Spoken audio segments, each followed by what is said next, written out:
నిజ నిర్ధారణకు అంతిమ నిర్ణయం DNA టెస్ట్. ఉన్నది ఉన్నట్లుగా వాస్తవాలను శోధించి వివరించే మన DNA టీవీ, మన రాష్ట్రం, మన ఛానల్. సార్ చిన్న సబ్మిషన్ సార్. సార్ ఎక్కువగా పోలీస్ డిపార్ట్మెంట్కి వచ్చిన గ్రీవెన్సెస్లో రెవెన్యూ డిపార్ట్మెంట్కి సంబంధించినవి ఓవరాల్గా ఒక 50% పైన ఇవే ఎక్కువ ఉంటున్నాయి సార్. అంటే రెవెన్యూ డిపార్ట్మెంట్లో మా భూమి కబ్జా అయిందని 22లో పెట్టారని, ఎవరో వచ్చి మమ్మల్ని లాక్కుంటున్నారని, కొడుతున్నారని, ఈ టైప్ ఆఫ్ గ్రీవెన్సెస్ చాలా ఉంటున్నాయి సార్.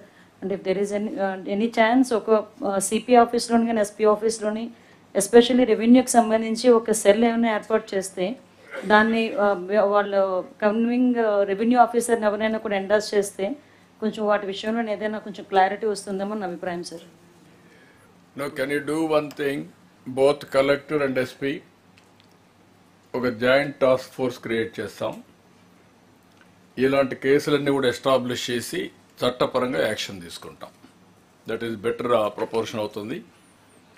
మీరు సెకండ్ లెవెల్లో మీ ఆర్డీఓ అండ్ డిఎస్పీ ఇన్వెస్టిగేషన్ అవన్నీ చేస్తారు. అంతవరకు పోవద్దు. Only DSP, RDO, collector, SP, that's all. ఈ 2 లెవెల్స్ డీల్ చేయండి.